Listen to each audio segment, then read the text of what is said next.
A comercialização do milho esse ano estava boa. No começo foram feitos contratos bons, na faixa aí de 25, 27 real. Isso animou o produtor e ele já conseguiu comercializar a grande parte da produção. Tem uma parte ainda a ser comercializada, mas eu acho que o maior, aí, na faixa dos 70%, já deve ter sido comercializado. Em relação ao mercado, ele apenas está recuperando um patamar de onde ele não deveria ter saído, para dar suporte a uma mínima rentabilidade ao setor. Então, às vezes a gente ouve falar que não, o mercado está com preços astronômicos ou coisa assim. Não é isso não. Se você observar os custos que estão para se produzir uma lavoura e joga contra o preço de mercado hoje, não existe anormalidade nenhuma, está dentro de um patamar, eu entendo que compatível. E em determinados casos, ainda necessitaria ou uma redução dos custos ou um aumento ainda nos preços de mercado.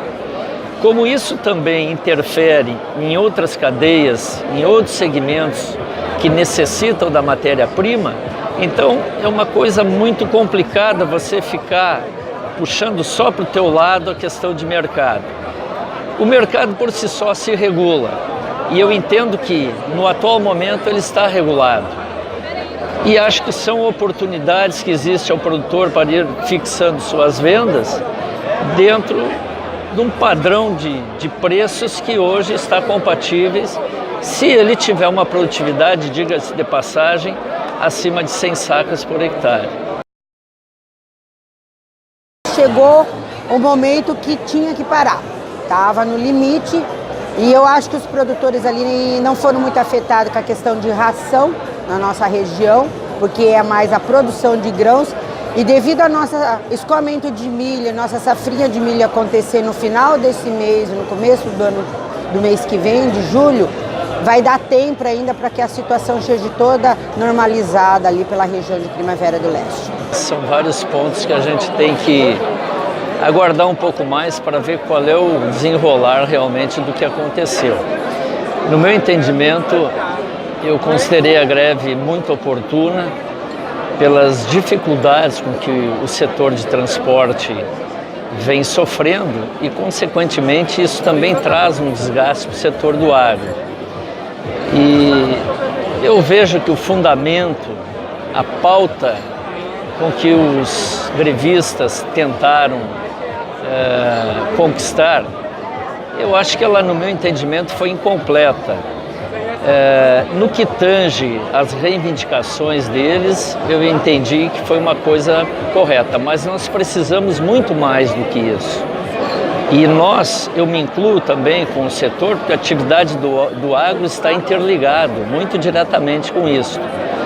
Mas a pauta deveria ser estendida no seguinte aspecto: sempre quando se fala em obter algumas conquistas, o governo cede de um lado, mas ele quer recompor essa perda, buscando receitas em outros setores. E no meu entendimento, essa receita deveria vir de cortes dos gastos do governo. Tem um trabalho agora das trainee, né? Elas vão ter que rodar, tinha muito milho para escoar em maio e em julho e as trainee não conseguiram desocupar os barracão. Elas estão numa força-tarefa lá agora para conseguir caminhão, mas a nossa região é bem abastecida de rodovia, é uma região que tem um anel viário muito bom, que vai até ali no máximo soja, até Rondonópolis, no Porto Seco. Então eu acredito que vai dar tempo. Tudo no seu devido momento acaba se ajeitando. A armazenagem sempre é um problema no Centro-Oeste. Hoje o grande ponto de atenuante assim para a questão da armazenagem é o transporte. Hoje você tem que ir colhendo e você tem que ir destinando já a sua produção para as empresas ou mesmo exportação, porque você não tem suporte para absorver toda a produção, não só no Centro-Oeste. O Brasil é carente de armazenagem, mas também eu entendo que a velocidade com que acontecem as coisas, hoje está muito rápida as colheitas no Mato Grosso. e nós dependemos de uma logística também mais eficiente. E aí eu volto ao ponto anterior.